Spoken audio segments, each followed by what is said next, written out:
PCN is brought to you in part by the following underwriters.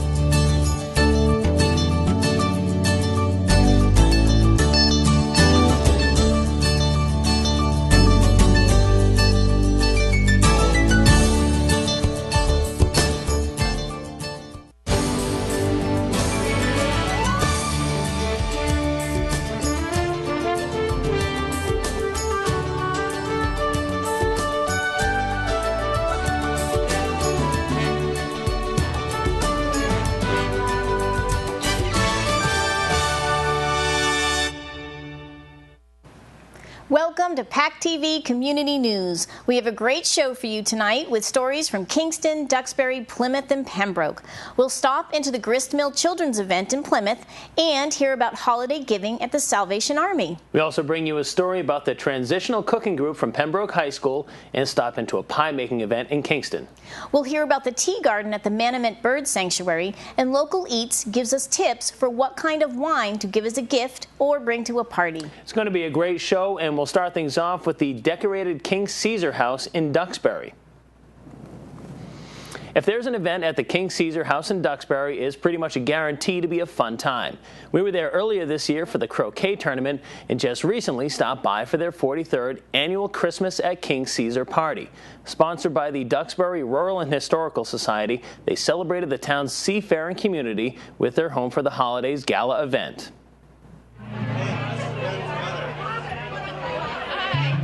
For the Duxbury Rural and Historical Society, the holiday season officially kicks off at the annual King Caesar Christmas Party. This year is the 43rd of its kind, and the theme is Duxbury Ships, Home for the Holidays. The party itself is for Historical Society members only, but they said they'd be willing to let me be an honorary member for tonight and stick around to enjoy the festivities. Although the social component of the evening is a big draw, the main attraction is the exquisite decoration that each of the rooms receives to honor the occasion. We arrived early enough to take a guided tour of the place before things got too busy. The party every year is the highlight of my holiday season. It gets me in the holiday spirit, gets me excited about decorating my house. That's Maureen Lease, one of the society members and co-chair of the event. She showed us around the downstairs. This is the library. This room was decorated by the Duxbury Bay Maritime School, which has wonderful programs for all the people in town who love to sail. The nautical theme was on full display in each of the rooms. In the east parlor, a woman waits by the window with a telescope for her sailor husband to return from sea. In the west parlor, a pair of mermaid tails hangs over the fireplace. Upstairs, we meet co-chair Joy Bannon to see how the second floor looks. I actually joined the Duxbury Rural and Historical Society last year after attending the Christmas party. It's a wonderful event for our community and hopefully for the entire South Shore for many years to come. The designers for the upstairs also went to great lengths to stay true to this year's theme. The guests will come upstairs tonight and they can look through the bedrooms. Here we have the West Chamber, which was decorated by Reagan Peterman and Ed Quinones. It's a bedroom, obviously, so we wanted to keep it elegant and light and beautiful, which is hard to do in a bedroom, but I really wanted to put a boat in the house. We have a boat in our house. It's totally unconventional and kind of wacky and weird, so I asked Chuck Leonard at the DBMS if he had a boat I could borrow to put in the King Caesar house, and this is, I wanted it to be bigger, but I think if it was any bigger, it probably wouldn't have gotten up the stairs safely. Thanks to several local designers, each room captured the spirit of the occasion, while those in attendance enjoyed soaking it all in. I hope that people get to see how special it is that the Historical Society is able to preserve these homes for our community, that we can all enjoy them at times, not only during the holidays, but throughout the entire year. The only thing missing from tonight's event was a little bit of snowfall, but we've still got all winter for that. Reporting from the King Caesar House in Duxbury, I'm Brian Sullivan, PACTV Community News. The South Shore Locavares got together for a good old-fashioned pie-making contest. An unexpectedly large number of people showed up for the event and had a great time making pies. But of course, the evening was all about charity. All of the pies that were made were left unbaked and frozen so they could be donated to the Greater Plymouth Food Warehouse. PCN caught up with the pie makers and to see them in action. That sounds pretty good. We meet monthly, September through May, different food topic every month. And this month we decided it was a great idea to share the resources that we have. And so we're calling this program Sharing the Harvest. We're making pies. We called it a pie making marathon. Tonight we're making apple pies. We'll be delivering them frozen and labeled to the Greater Plymouth Food Warehouse, and they'll be distributed by the warehouse to the families that the warehouse serves. We advertised this as a pie making marathon. We said why we were doing it. I got a lot of response from people who said they really wanted to come. And I'm seeing people here tonight that I haven't seen at any other Locavares events. It's a great turnout, and I'm really thrilled. People so appreciate it. I'm the Food Resources Manager at the Greater Plymouth Food Warehouse, but I've also come to the local board meetings for years. I'm always interested in the topic that they have. I do enjoy food, learning about it, and seeing different viewpoints in terms of nutrition. I made the pie crust. We're actually making two different pies. One's a double crust apple pie. The second one is a single crust pie with a crumb topping. When I heard that there was a group making pies to give to the food pantry, I thought this is a great thing. November's a busy month. And even at 5 o'clock, it's like, am I going to go out or am I not? I'm glad I chose to. Packed up my rolling pins, brought a few extra aprons, and it's a busy little beehive making lots of pies. It's a wonderful thing to be able to help families with a holiday meal. I also know pie is not a nutritious food, so my view is everything in moderation. So as a holiday, a Christmas, a Thanksgiving, whatever, pie does have a place. I think the turnout is great. I think that it's a really busy time of year, and it's really encouraging that so many people are taking the time to do this. But my real takeaway is thinking about someone receiving the pie. The Transitional Education program at Pembroke High School recently spent a day working at Pembroke's Fork in the Road deli. The students made stuffed mushrooms and macaroni and cheese and served them to a full house. Building their self-confidence and meeting all the local folks who came in for lunch was an added benefit to this adventure. PCN was there and has this report. This is kind of a joint venture with Lori Cook and A Fork in the Road and her wonderful staff to help both showcase the skills of the students in the transition program and also showcase the wonderful business that A Fork in the Road is and all that it does, and you know, all of its wonderful products and catering. We make food. Yeah, what did you make? Meatballs and everything. We are here today because of supporting people and having a lot to say is basically what I'm all about. So there's all sorts of food here tonight, and it's so great to be here. We're doing an open house for people who come to the community, and we can serve them. CD, meatballs, chicken, and stuffed mushrooms. All of the food you see, they were involved in making and setting up the tables. Very much a hands-on venture.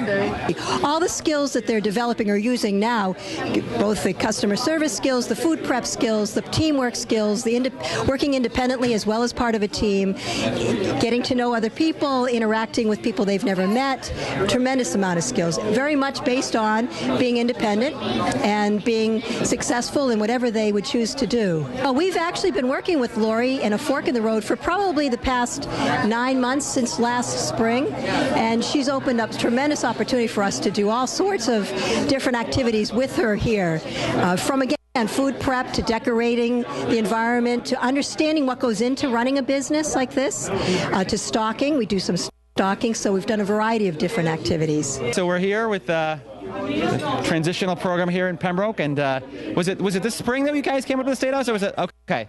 So this spring these guys came up to the State House and we had a great tour. We had a pizza for lunch and we got to see the House chamber and go around and have a good old time. And so these guys are kind enough to kind of repay the favor, and they're hosting this wonderful lunch for everybody. They made it by hand. They came in this morning and did all this great food, and now we're enjoying the fruits of all their great work. So great job, guys. Thank you. Yeah. It was excellent. We're very proud of all of them for what they made. It was delicious, and I'd ask them to cater my event. It was very good. We were happy to support them. We love seeing them come in the school and just how far they've come with the program.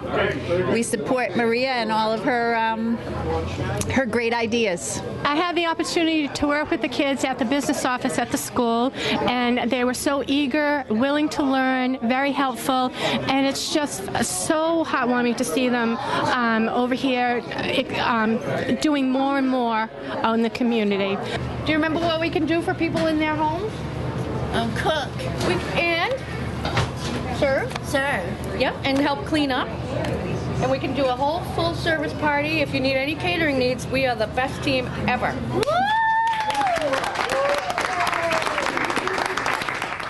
The holiday season has a tendency to bring out people's charitable sides. The Salvation Army sees its greatest donations during this time of the year.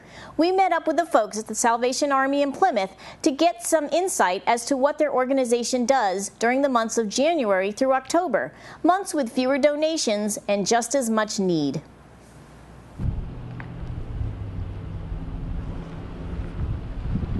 We are getting ready for Christmas, and for Christmas we have a couple different efforts that go on. We have the kettle effort, which is our primary fundraising effort for Christmas, but the monies that we raise during this time is spread out over the whole year.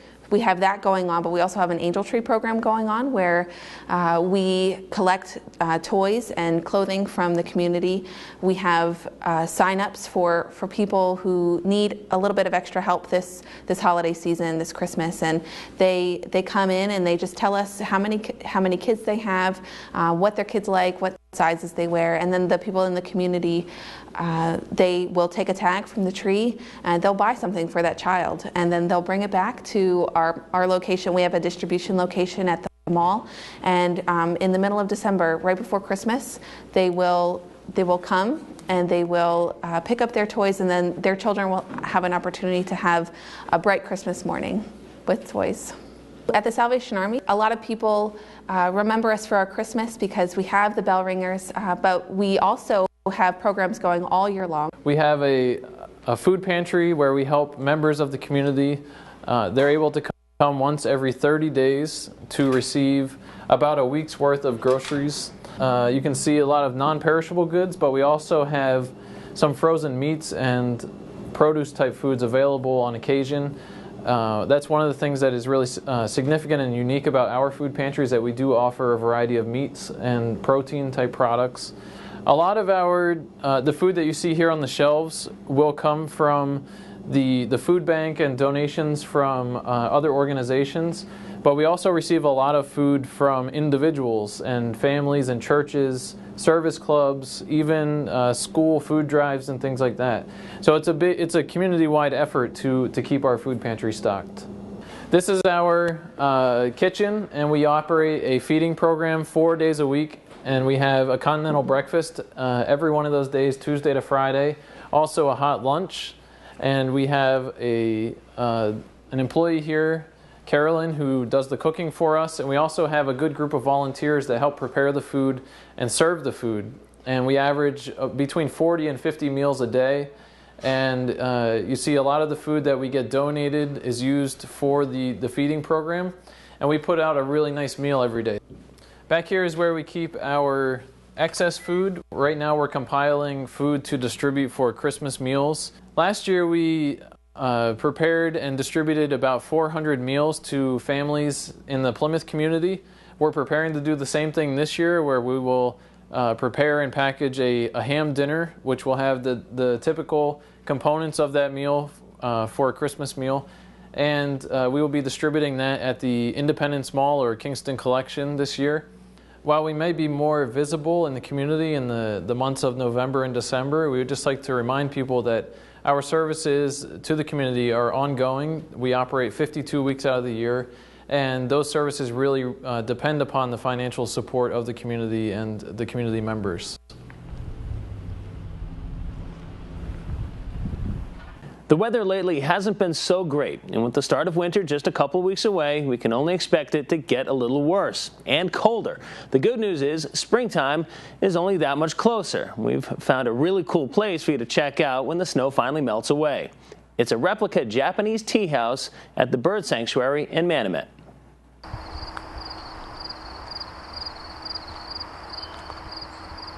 So this is the Ernst Garden for Wildlife. The original garden was put in around 1904. The tea house that we'll be entering into in a minute was built in 1905. The Ernst family, they were from Jamaica Plain. It was Dr. Ernst and his wife Ellen. He was a professor at Harvard. His field of study was bacteriology. And they took a group of his students to Japan to study the gardens there and to study, he was studying the different diseases in Japan. And that's where they got the idea for this tea house. Unfortunately, they brought back some Asian plants which have now invaded a lot of the property, so we have some problem with some of the invasives. The theme of our garden here is Garden for Wildlife, and our goal is to remove as many non-native invasives as possible, replant with native plants that the wildlife here has co-evolved with over the years. So the rudbeckia, the black-eyed Susan, is a native cone flower, and a lot of bees are attracted to that. We have the interrupted fern on this side is a native fern to this area.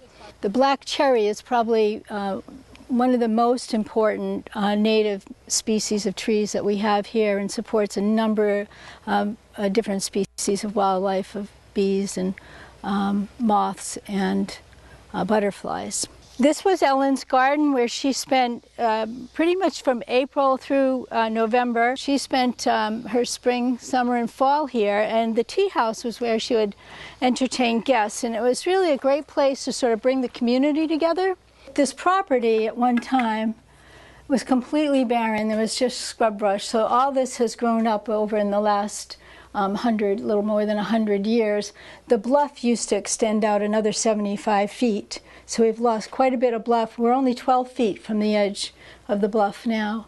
The tea room is still today a place where we gather together with neighbors. We had a wonderful party 3 years ago and invited all the neighbors who live on this road to come in. And the real joy of that was there were neighbors who had lived here and going generations back. And one was an elderly woman in her 90s who remembers coming here as a little girl and having lunches with Mrs. Ernst's niece, and she actually brought a photo with her of her as a baby sitting in the clamshell in the garden, and she was just a delight to have.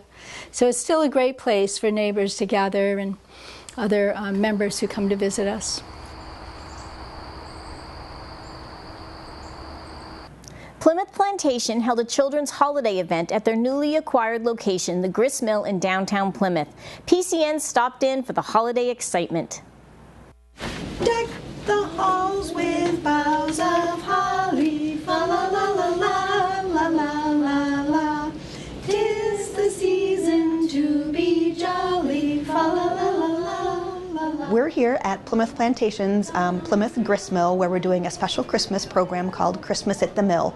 It's a sort of a sweet little mill fairy tale for families. There's the children come through, and there's a story that they're read. And as they're going through the story, the tone shifts, or the person shifts, and they become a part of the story. So they're welcomed into the gristmill, where they meet the kindly miller, and they hear about how one Christmas he invited some special guests into the mill. The miller shares a little grain with the grateful mice, and cookies made of cornmeal and cider warm with spice. So while you are inside, be sure to look around. Do you think there might be 7 mice to be found?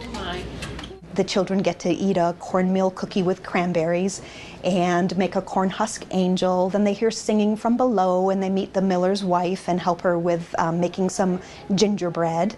And then as they go through the next room, they go into the parlor, and they help play sort of a very old-fashioned sort of a parlor game. All right, so I think it's time for us to move into the next room and view a lovely tree and find another Christmas mouse or two, or maybe three.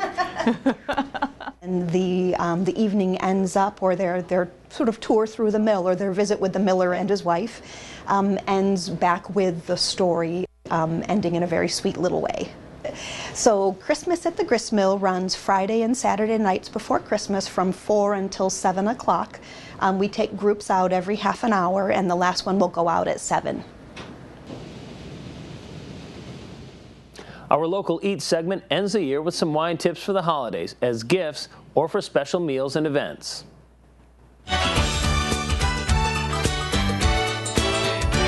'Tis the season to be jolly, to be merry, to be busy, and possibly to have a lot on our social calendar.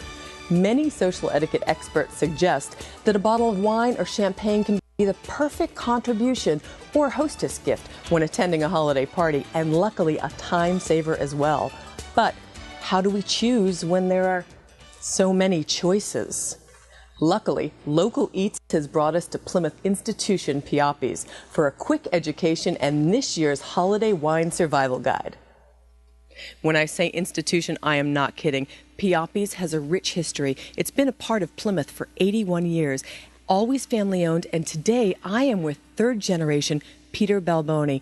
Peter, your family has such a rich and amazing history. Tell me about this business and how it started. Well, my grandfather started this business in 1932. He was issued the first liquor license after Prohibition. And he ran the business for a while, and then my father ran it, and now I've been running it for the last 20 years.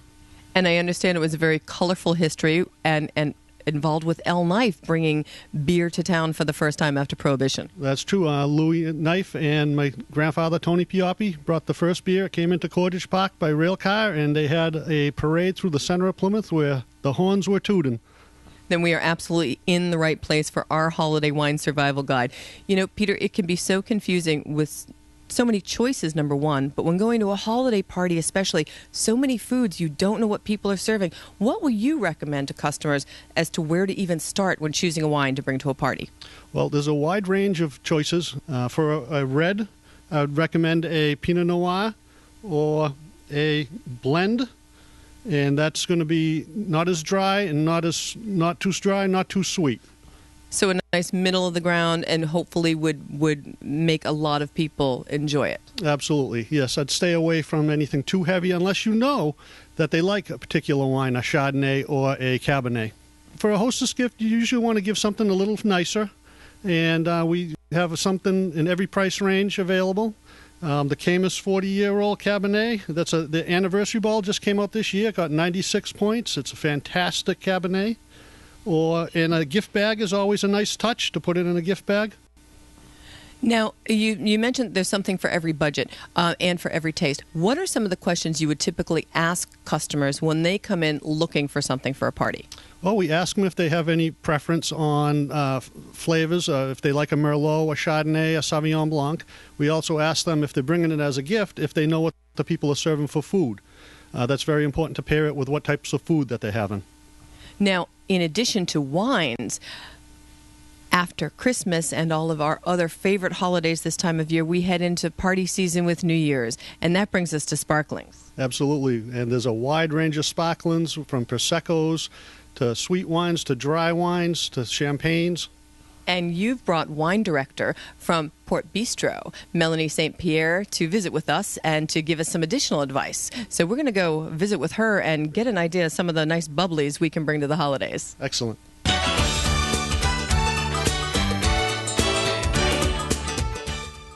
Melanie, thank you so much for coming back to talk with us again. So sparklings, champagne, what's the difference? How do I know what to pick? There are so many choices. So here we have an array of 4 different styles that are pretty common and pretty popular. The one thing to know is that champagne has to come from France. If it's called champagne, it comes from the region in France called Champagne, and that's the only bubbles that can be called that. Today we are showing off the Veuve Clicquot, which is very popular. Comes in this beautiful gold label. People recognize it. It's a little on the high-end side, but it's a lovely gift, and it's a lovely flavor profile. We also then have the rosé bubbles, which are always a lovely gift, not necessarily need to be served, but lovely to enjoy. A little strawberry note, perhaps, because of the red. And then we have the Prosecco. That's going to be a bubble that's very familiar to people. This is a bubble that comes from Italy. So all Prosecco is Italian bubbles. This is going to be on the sweeter side, still a little dry. The bubbles are beautiful. But a little sweeter than your champagnes or your brutes. So the brut is going to be the driest of all of them. So when you see extra dry just means it's going to be dry, but not as dry as the brut. So an extra dry is actually going to be a little sweeter than the brut. The brut is the driest. So that's the one to choose if you like a drier style. So brut is the driest, Prosecco is the sweetest? Prosecco is the sweeter of all of the ones that you might want to select. That brings me to the Cava, which is the bubbles from Spain.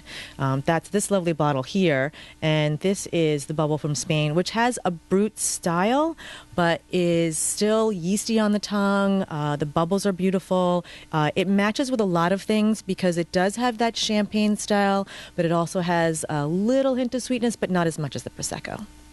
Now, what would you recommend to people if they're going into a store without you at their side? What are the things that they should tell the staff to help them choose the right bubble for New Year's Eve? There is no wrong bubble for New Year's Eve. Let's just say that. All bubbles are beautiful. Let's just put that out there right away. If you want to try something adventurous, I would go for something rosé because it's becoming more popular, but not that many people know about it, and it's just fun in the glass because it's got that beautiful pink color. A champagne from France is always lovely because it's always more high-end, a little pricier. It's a nice gift. But if you want to just drink it all night long, I'm saying Prosecco or Cava is the way to go. So I think you and I should go out and take a look at some of the bubbles here so you can help me make some choices for New Year's Eve. Okay, let's go do it. Excellent.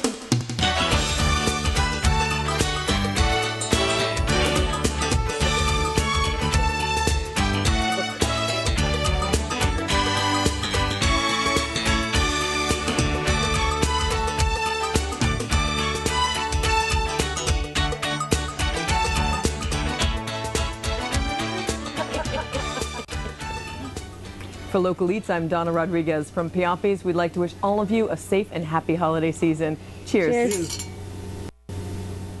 Thanks for watching this week's show. Replay times are listed on our website, PACTV.org, or you can catch us on YouTube by searching for the PACTV Community News channel. Be sure to like us on Facebook and follow us on Twitter to receive previews and links to all of our stories. The next couple of weeks, we will bring you highlights from the year from PACTV Community News, and we will see you in the new year with brand new episodes. Happy holidays from everyone at PCN.